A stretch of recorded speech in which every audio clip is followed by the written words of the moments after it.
Represento las calles de mi tierra. Mi bandera, ay, mi bandera. Puerto Rico y todos los latinos. Sonamos donde quiera.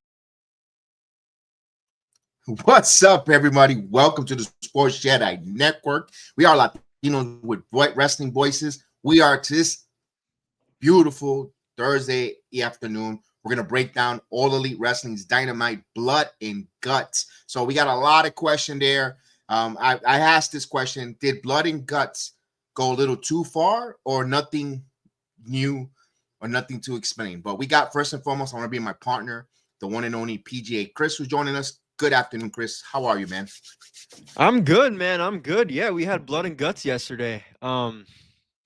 Look, I for what it was, it was fine. Obviously, we're gonna get into, more depth into everything we saw last night. But for the most part, I look, it's something that they do a lot in terms of styles of matches, but it felt like a PLE.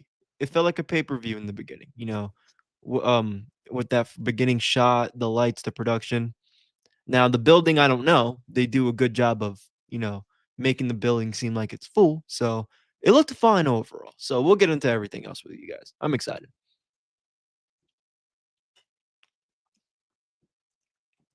Yep, let's go right into it. The first and foremost is with the crowd. A lot of people always talks about the attendance. People live on X, just calling all tarp wrestling, blood and tarps, all that stuff. Like you said, the way they filmed it and the way they shot the aesthetics on TBS from viewership, it looked like the place was compact. It was a nice feel when the show starts, and just watching the Greensburg, you could tell that the upper deck, the third row, was empty. You could tell, but we're not here to break that down. Who cares about that part? For the folks that were in attendance, it looked really like a show, like you said, a PLE pay-per-view quality type of show. The opening, they were breaking history with the women participating in the Blood and Guts. Now, if you know, Blood and Guts is a steel cage. It's similar to their version of War Games. WWE is going to have their War Games in a couple of weeks. Now it's All Elite Wrestling with their televised. The women comes out. You get the group of women.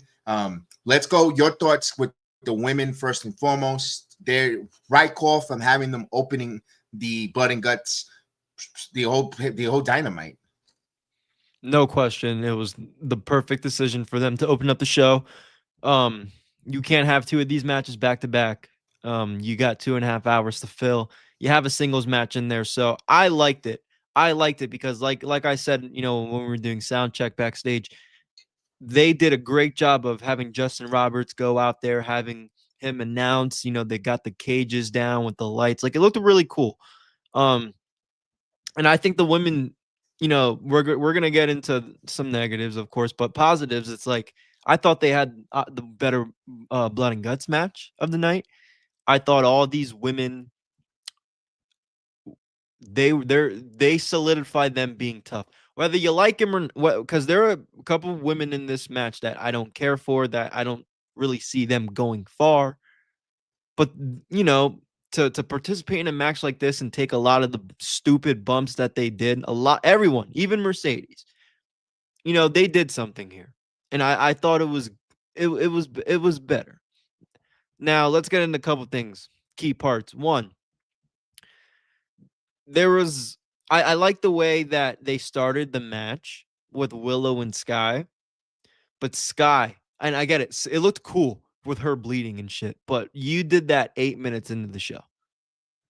8 minutes in the show, and Sky Blue was already gushing down blood, and it was so obvious, and I knew it was happening because, again, like we talked about a little bit, right? They did the camera shot off Sky Blue, and she was standing in the corner, and they had pointing the cameras to Willow, like on the whatever, and it took forever. Clearly, she's blading herself. So, I mean, you don't just the way that Willow threw her into the cage, she didn't throw her on her head. She threw her on her back. So, like, that was just clear as hell that I knew it was happening. And when Sky Blue was like, she's blading herself, bro, it's happening, which was fine. I mean, we haven't she to even do that, right? It's not easy. It hurts, that whatever, but it's really obvious. Like you mentioned too, and I'll let you allude more into that because you kind of brought it up there, but that was one. There was a lot of, again, I feel poor. I hope Jamie Hayter doesn't have like a freaking severe concussion because Megan Bain absolutely destroyed her when she was laying down on the ropes and she threw that trash can. The spot with Marina throwing that mirror at Tony I thought Tony was out. Either she was out for a cold second or she did a great job selling that. Because I was even like by myself, wasn't streaming, no cameras when I was just sitting here watching it on my chair. I was like, wow. Like whatever. And again, the story at the end. Now, there's my disconnect in the end. Aubrey Edwards, Okay. you are the worst No, referee she's the worst. I've seen in my fucking life. Why is it? And I get the sense in the story but this should have been opposite. Why are you checking on Mina when she's the one being submitted by Marina Shafir and you're checking on Tony Storm who's just held up? I'm sitting here screaming like, why aren't you looking at Mina? What you're saying to Tony, you should be saying to Mina. She's the one being submitted. I'm like, what are you doing? I tweeted it out. Aubrey Edwards, you have no idea what you're doing. And this isn't the first time this has happened. In the 5 years that you've been with AEW. That was such a horror. They did such a decent job in this match. Decent in terms of, there were a lot of spots that were just whoa, but that finish was bad. Another thing too, Chris Statlander was tough too. She took some really, really bad bumps there with that nail spike that Marina Shafir gave her outside. It looked pretty brutal.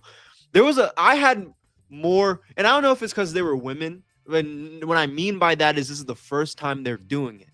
So I'm like, I don't know if my reactions were more like, whoa, than the men's because like, I don't know. It felt like they took some of the more brutal spots. And obviously we're going to get into some of those spots that the men took, but like because with the men, we've seen that shit with them, right? With this match, it was like, whoa, like I didn't know. I know you don't like Harley Cameron, but I did not know she was tough to compete in a match like this and actually take some of the shit that she did.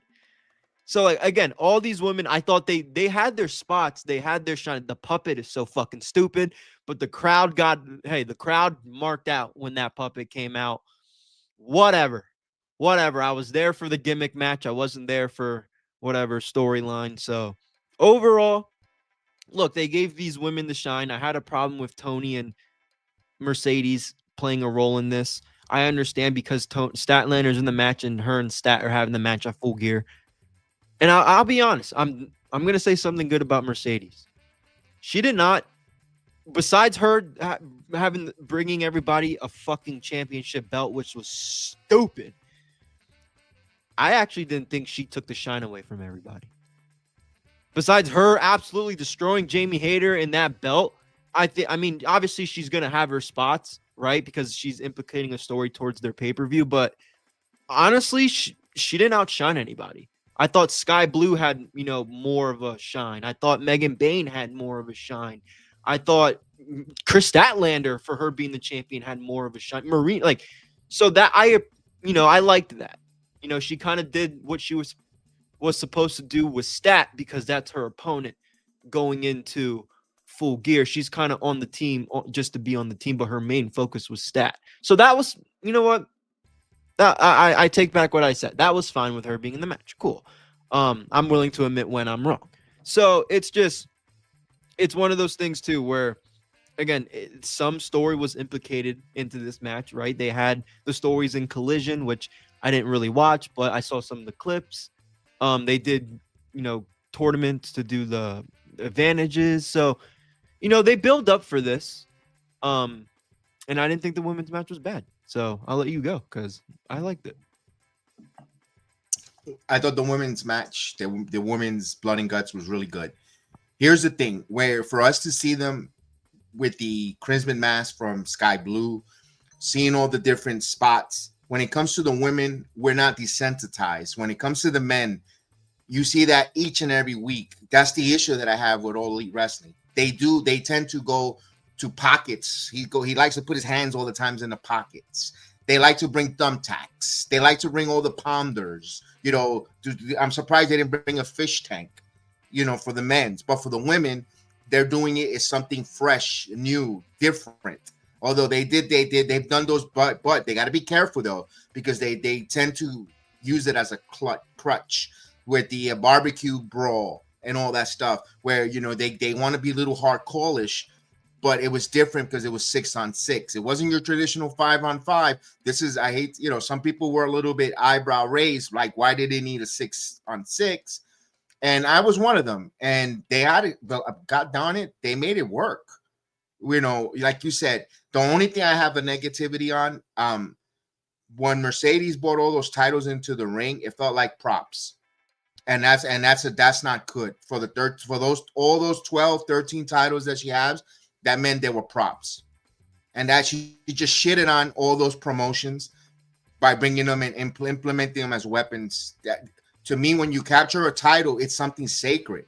You have to respect it. You have to. That's your. And she bringing them implementing them in here. She felt like Oprah. You get a title. You get a title. And let's, you know. That's the one disconnect I had with her with bringing those titles in. You know, the respect.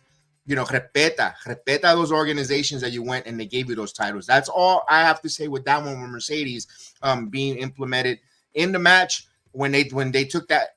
And I wrote it to you. Great table bump between Statlander and Mercedes, because they kind of laid out and they stood away. You didn't see them no more in the Blood and Guts match.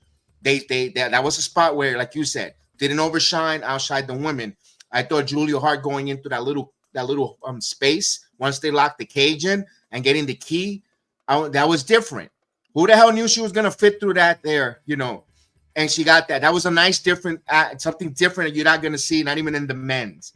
And that was something cool. You know, you always want to see what could you do different from everyone else, not copy and paste cookie cutter type of deal. I got to give them, the women did a good job there.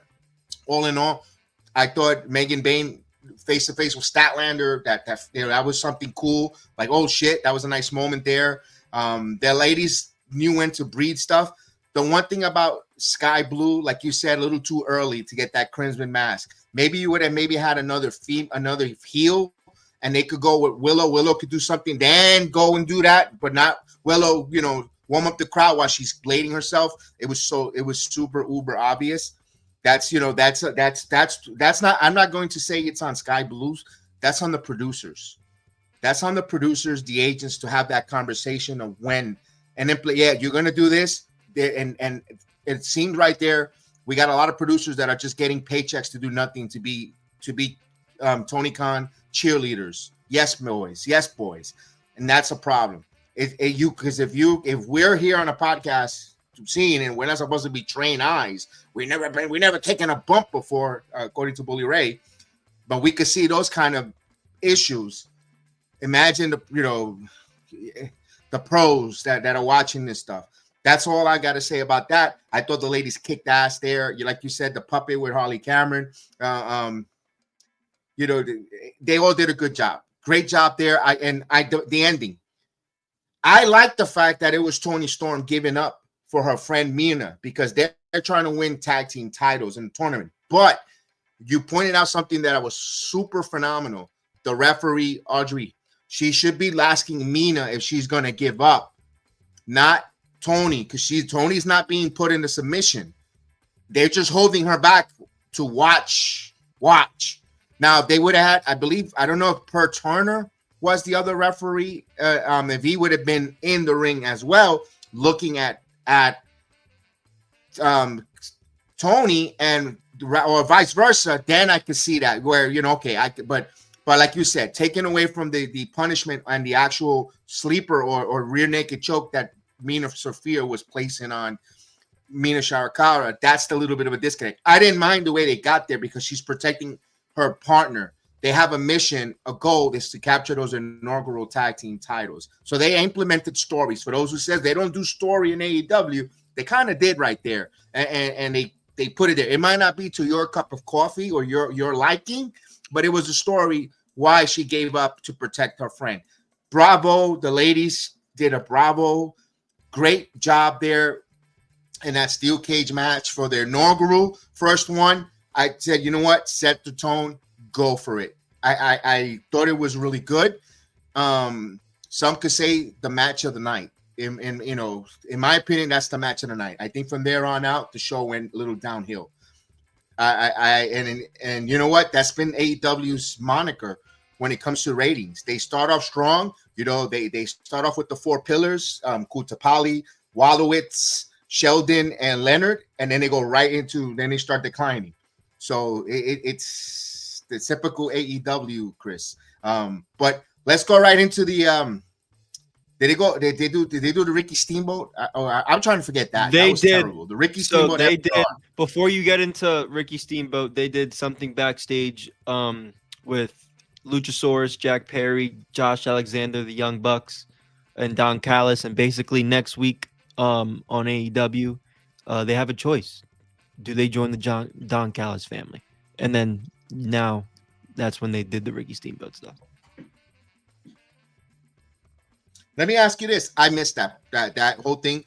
When I came back, I started seeing when the trailer doors open and the Bucks were thinking. I went to go grab something because it was a good 45 to 35 minutes on that cage. I said, let me go get something to drink. I said, and I didn't expect there were going to be that many heavy backstage promos. So I missed that promo on that there.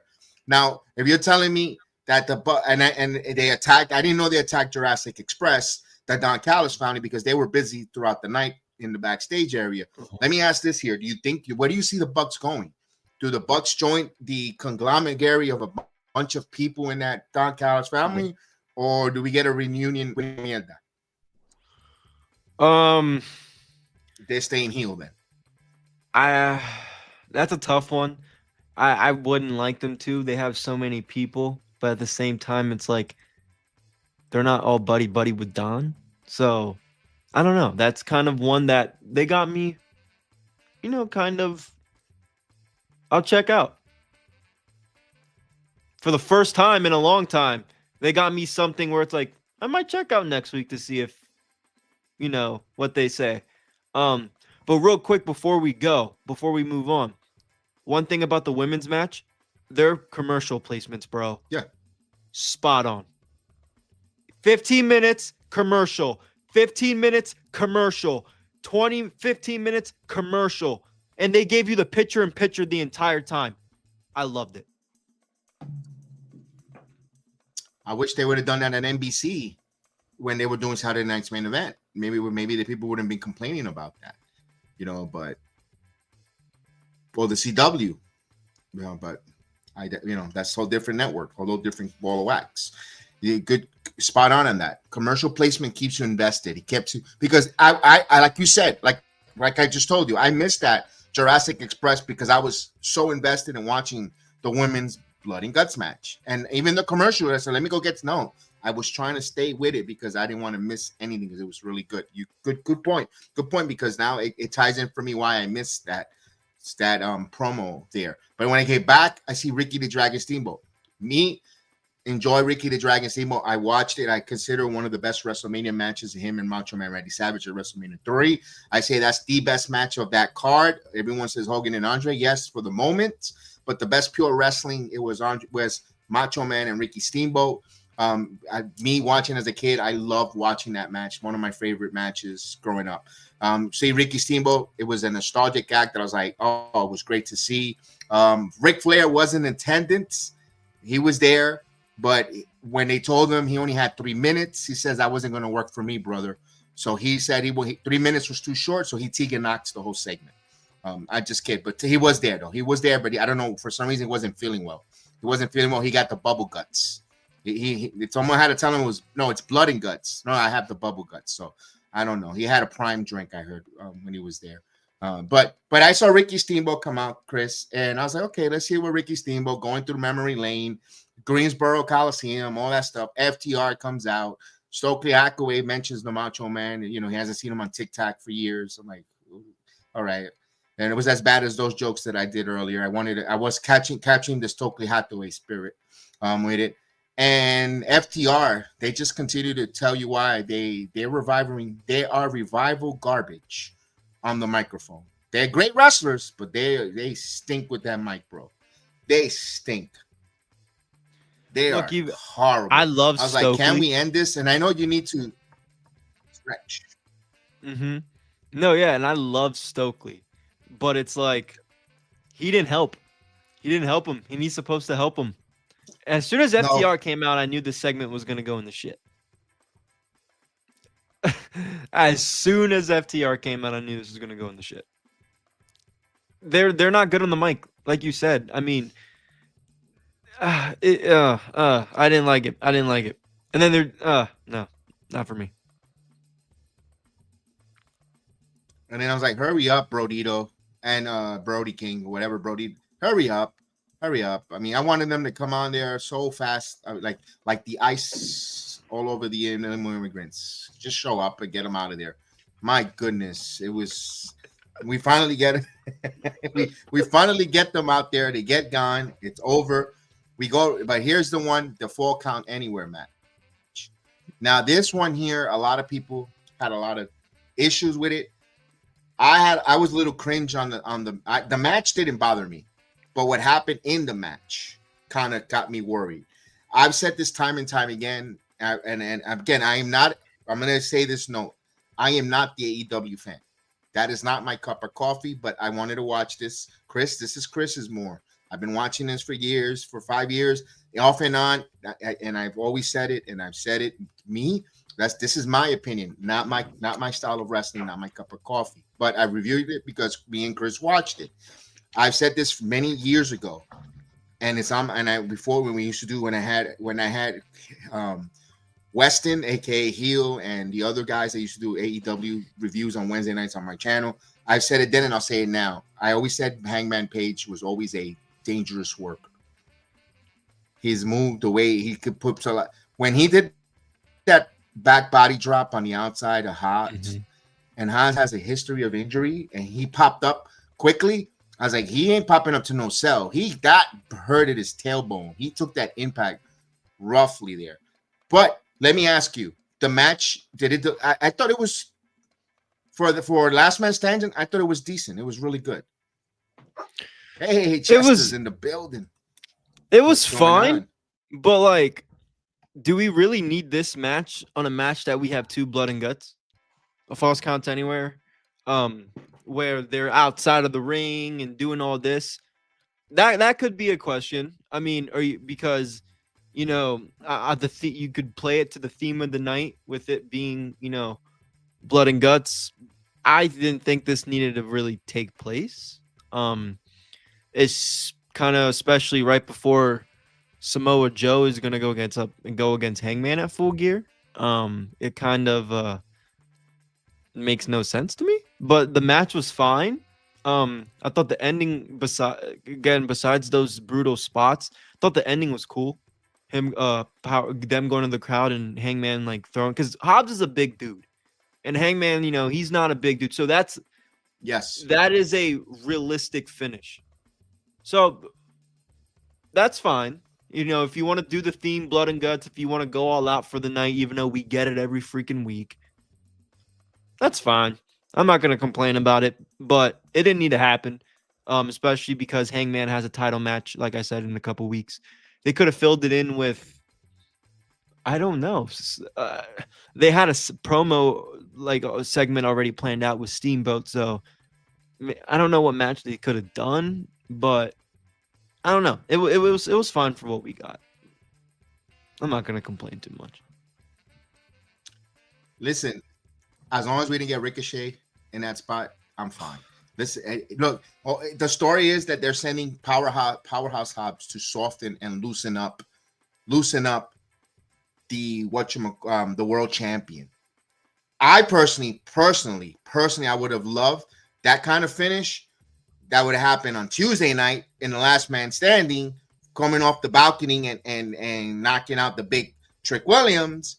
But you know what? At least All Elite Wrestling learned from the stupidity on NXT the night before, and they, like you said, made the smaller champion beat the big powerhouse by throwing him off the balcony Yeah, onto it a was a good table, an finish. exploding table, by the way, was really good. It was really good. It was a good finish. It made story because damn, you see a big guy like Powerhouse Hobbs, like how the hell is he going to beat him? You know, your buckshot lariat. I don't know. And you know, and I was like, when he was in between the two rings, I was like, I hope his legs does not get caught when he's trying to do the buckshot lariat, because if he botches that, boy, Logan Paul's head is going to explode. How much he does that buckshot lariat much more crisper than the AEW champion. I was like, don't mess that up. My goodness. Yes, let's read some comments. AEW Blood and Guts was hot from the start to the finish. War Games is going to look like a Disney show. Well, War Games is not meant for blood, which they should, but it's all a different aspect. It's eye and the beauty of the beholder. And of course, Jester says it's boring to me. They use blood too much. You get desensitized. It's not either boring, it's desensitized. They become like furniture. I know that if I'm gonna, my sofas are there and I'm gonna sit down and I'm gonna lay down. They're recliners, so I'm gonna sit down and recline. But the minute I don't have them, you're like, oh, wait a minute. You take them for granted. I think it takes it granted. I don't think it's boring. I don't think it was boring. I think it was just it's just desensitized and used a little too much. It's like the same way when you do something repetitive, it becomes second nature when it comes to All Elite Wrestling. I thought that for Hangman, afterwards, seeing Samoa Joe come out and they became a cage match, you just had too many, like, here's the thing, they desensitize it. Are you excited now that the stipulation with Samoa Joe and Hangman is going to be in a steel cage at Full Gear? You're just having two cage matches. Now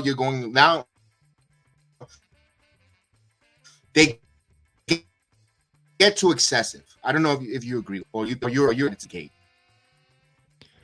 I mean, yeah, I mean, they use a little too much blood, but again, I'm gonna say in this concept, the show is called Blood and Guts. I mean, you're simply just getting what you're advertised.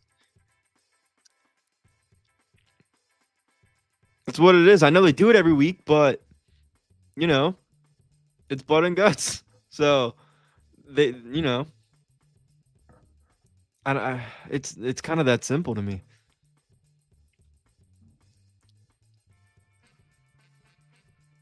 Okay. All right. We'll move on now. Let's go right into the main event, the men's.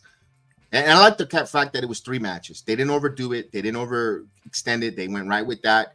Right off the bat, you get the men's Blood and Guts. First and foremost, your thoughts on this Blood and Guts men's, the whole fiasco. Yeah, I enjoyed it. I still think the women's match was better, but I liked it. Was it a little overproduced? I think so. Just a little overproduced. But they did what they're gonna do. Obviously, with Darby in the match. Obviously he's gonna do his thing. There were a couple spots I liked. I liked the Mark Briscoe spot up top, even though it was a little overproduced. A lot of it looked like the cameras guys weren't really ready for it. I don't know, something weird about it. Looked kind of weird, but I like the spot he did up on the cage, the J driver or whatever it's called. But it was a little overproduced, and Darby Allin, obviously this was something he's gonna do all the time is the spot with Claudio taking him off the table with the fire, or him doing the coffin drop. I just think we've seen this a lot. I mean, last year's Blood and Guts in the men's was kind of the same. I don't know. What I wanted this Blood and Guts to do was end the Death Riders. Doesn't really seem like, even though they lost, it doesn't seem like that's really happening? That's what I thought this would do. This really didn't have as much, to me, feel like didn't have as much story like it did with the women. And then Mark Briscoe just gets attacked to come back out, and he comes back out. What the hell was the point of that? So there were a few things that were a small disconnect. But like I said, overall, I liked it. I didn't mind the match. It's just some of the things throughout the match, didn't make sense. Small disconnect, but it was fine. Obviously, they should have main evented the show. Kyle O'Reilly kind of getting the win was different. I think it should have been Darby getting the freaking win over Moxley. I don't know, maybe because these two guys have been going at it for the longest time. I don't know, maybe because this match is implicated for these two. So again, another weird finish. But again, this match wasn't bad. I enjoyed the women's better. It was way too overproduced. And there's certain spots that just get old with the same guys doing it all the time. But wasn't bad. When Blood and Guts was good. When they come out and you see Willa Yuta immediately get hit with the skateboard, you knew that blood was coming. You could tell they telegraph so much when that blood is coming and when the spots are happening. And that's a little bit, you gotta show a little bit. You have to ooh and on your audience. The magician, when he does a magic trick, has to still ooh and ah you. You can't get telegraph what's gonna happen, especially in here's the one thing I had a major disconnect. And first and foremost, you talk about Audrey Edbert, what is it, Ryan's Redsburg, the little bald guy. He sells more than any of the wrestlers in AEW in the ring. That referee, he does all this shit. He registers and sells the match, the moves better than any of the wrestlers in the fucking match. Watch a Rensford's referee. He sells everything. Meanwhile, guys are getting 5 Canadian destroyers and they can't sell it. And meanwhile, but the referee could. That kills me. It pisses me off watching him. Just be impartial. You have to be, and I don't need your reaction. Here's the one thing that there's a spot when John Moxley first comes in. He takes Darby Allin, and I believe it's Daniel Garcia, and they spike power drive Darby Allin into the chair. All right, you just got spike power driver. You should be laid out for at least 5 minutes. Go in the corner. You have a bunch of men in the ring. Go lay out for a couple corner. No. 30 seconds later, the son of a bitch gets up. He's climbing the fucking cage to do a coffin drop. That could wait. That could have waited. Again, I don't want to blame the talent. Where is the freaking producers of the matches? Where are them saying, wait a minute, you have to make things breathe a little bit. You just got spiked power driver by 2 men. Go lay out in the corner for a couple minutes and then do your that was all it is to pop in all the crowd. That's it, to get the who's and ahs. That's all great and all. But when you're watching it on TV and you notice those things, you want to do is you end up taking the remote, click, changing it. That's why their viewerships hurt. Because they want to pop the who and ahs in the moment of the crowd. All you needed to do was just roll out for a few minutes and then gone back and done that. Like, where is Darby? He hasn't seen him in a while. All of a sudden, he comes up and then you see him do that move. Not immediately after he got spot power drive. That's a little bit of a disconnect. Also, the Briscoe, like you said, fighting. They want to try to. When I said, what is he going to do? Undertaker and McFoley trying to throw him off the top of the cage or something? What is he doing up there? And then I was like, when he tied up the chairs and he couldn't get it up, I said, hey, there's a pill for that. And he couldn't get it up. He couldn't get those chairs up. He finally got the chairs. Okay, what are we doing with these chairs now? It's like, and then the funny thing is, you see everybody in the ring that's supposed to be wrestling. They're all standing up doing this. They're all looking up. They all became spectators to see what's going on instead of wrestling or selling that they got hurt. No, they stopped to look. Like, I'm like, guys, this is live television, right? This isn't a house show. This isn't a house show. You could do those in a house show, but there's other people watching stuff. Just throw punches or, lay down like you're injured. Don't just stand there. Moxie's standing like a moron with a stupid face, looking straight up. I'm like, oh, come on, guys. And then they get mad when they called Indie Mud Show garbage from JD from New York. You're giving him fuel. You gotta quiet him from shitting on your product by tightening up the screws. Simple. Tying up the screws. Again, I don't blame the talent, Chris.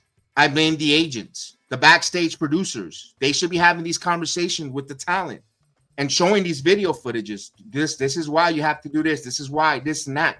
Because the company is not getting any better. This should be this is a moment. Blood and Guts last night should be a turning point in this company going forward for Wednesday nights. I'm curious to see what their ratings are. I think they're going to have a nice ratings bump here for Blood and Guts. I think good things came out of the company. It shows you they have talent, but they need to tighten the screws, dot the I's, cross the T's, so they could get back to that playing level of being a number 2 company in the United States. Because right now, Chris Jericho just went on his podcast saying that TNA felt like the number 2 organization after watching Bound for Glory. Are you going to argue with Chris Jericho? He's in the locker room of AEW. He sees what's going on. It frustrates because they could do better. It was a good show, and we shouldn't be even talking about the negative. We should talk about all the positive that happened there with the women's match, the Crimson Mask by Sky Blue, all those wonderful stuff that happened there. But sometimes their negativity just overshadows all their positivity. It's like those little production stuff, like, wow, why? It's just hard. JD says the truth through he doesn't hate AEW. He wants it better. He does want it better, but JD likes the negativity to draw the super chats for people to it's a gimmick, pal. It's a gimmick. We're watching his show. It's a gimmick. He got a good gimmick going on. He knows what he's doing. That's why he says number 1 in the community, because he knows what he's doing. He knows how to rile up, and he knows nothing is great for him. There's always something terrible in those shows, no matter what. And sometimes he shows the work on why he thinks the shows are terrible. You got to give the devil his credit. He shows the work why he doesn't like it, and you got to respect that. You have to respect that when he says that. You may not agree with the kid and everything he says, but he shows the work on his points. Too bad he doesn't let nobody rebuttal him, because he likes to go to that block button and ignore, because he doesn't want to get into a debate. But that's another question for another day. Enough for him. Let's talk about this ending here. Jon Moxley taps out. You saw Kyle O'Reilly get the victory, but you saw Daniel Garcia kind of looked at him disappointed. I thought they were going to be more extracurricular when they went off the air with Jon Moxley, but they just went off the air like, I thought the ending was a little anticlimactic. That's just me. I thought, if they were going to end the Death Riders, it would have been great. All I got, what I got out of it, Chris?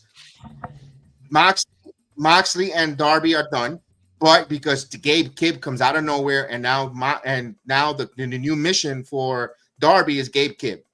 That's it, and they're going to keep the Death Rider shit around. And boy, that's they're going to keep it going. And boy, that Death Rider intro music, when I hear it, oh my God, I didn't think it was that bad. I thought JD was exaggerating. No, that is a dreadful intro. When I hear it, I'm like, oh my God, that's a dreadful. You know what?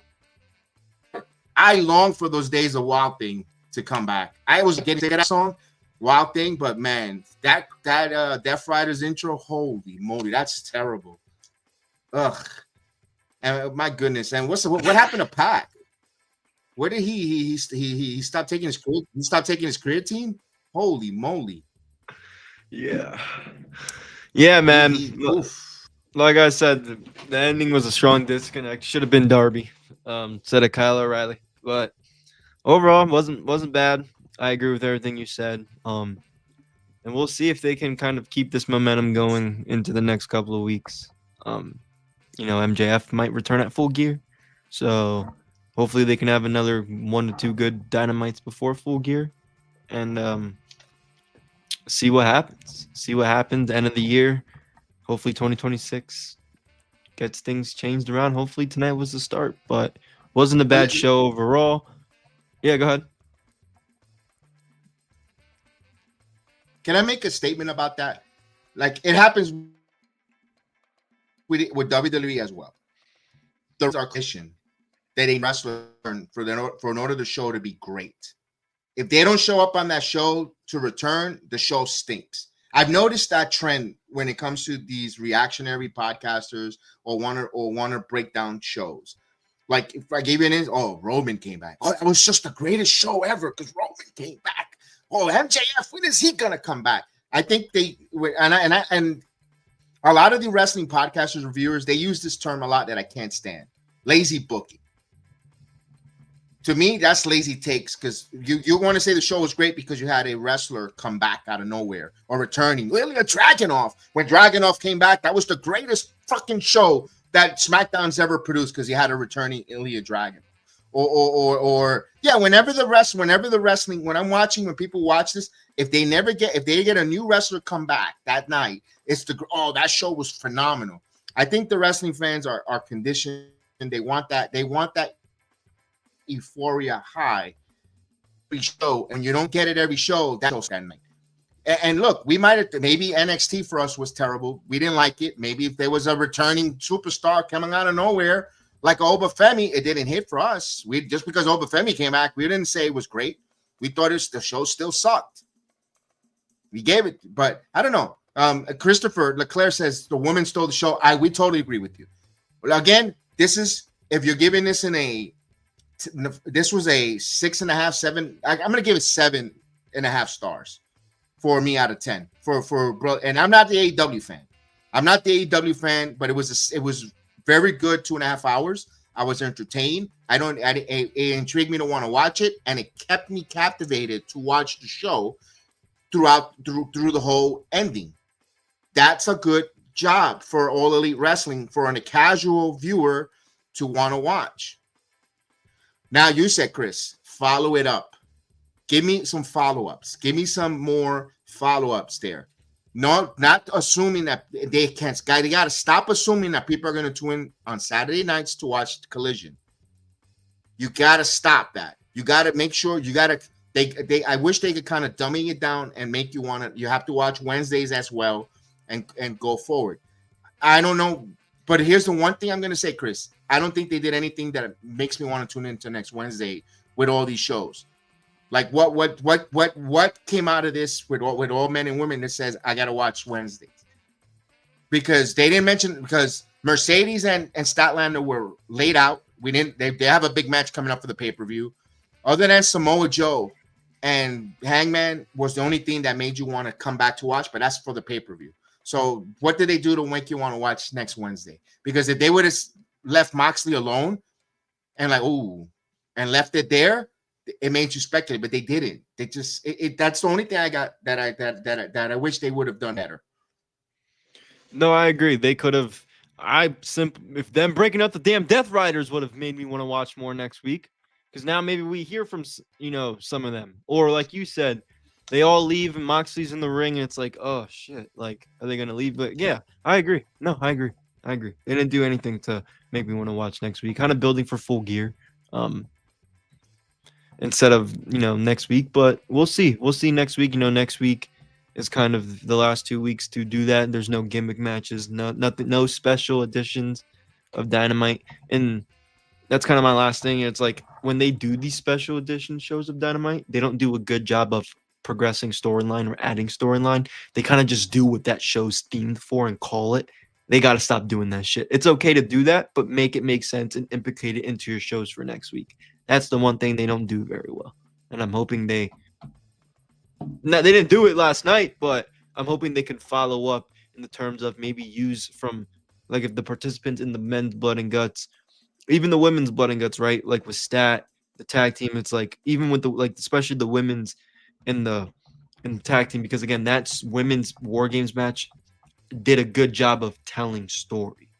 better than the men. Because you had Stat and Mercedes do their own kind of, right? You didn't see him again. They did their own thing, like whatever. So they did some things like that to make me, make sense and want to watch it. But overall, it's, they don't do it very well. So I don't see why they're going to start doing it well now. We hope. I mean, look, there's always a first time for something. There's always a first time. There's maybe the first time when wait for everything, for a diet, for weightlifting, for coitus, whatever. There's always a first time for everything. Hopefully, that this is the first time they follow up, on that right path. It's one step at a time. Let's hope for the company they do turn around, because listen, this is going to benefit is war games for WWE, because now WWE is going to say. Because AEW just said, follow that, Jack. And if the War Games now in San Diego, they got to follow that women's War Games matchup. And we know that when the WWE women say they're going to put something banger, they tend to do. But, man, that's going to be a tough one to rival the women's Blood and Guts War Games here. Blood and Guts match that All Elite Wrestling gave last night. They got to show us something. So that's a good thing for competition, because now – those who are complaining about that bill for the women in WWE for the War Games, now they have to show it. And I disagree. I think, people tend to say, oh, the men get one, why the women need it? If they tell the right story, they should have men and women War Games, not just one War Games. People don't understand. They have to build cages. That steel cage, you're going to bring that steel cage, all that steel for one match. So they're going to get their money's worth and make men and women War Game matches or Blood and Guts matches. Because I know I've heard JD say, oh, we only need one. One is good enough for the men. That's it. If you have the structure available, use it. I mean, what do you want? So you should say you don't need the 2 rings then for the match. So we're gonna have to wait for them to get the ring out of the way because you can't have 2 rings. It's just asinine when you make that statement. If they're building the cage, might as well use it for a men and a women's War Game.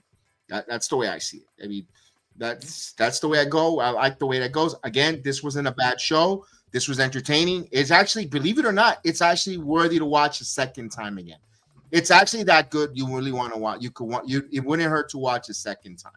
If you really want 2 hours, with 2 hours with forwarding in the commercials, very entertaining show to watch.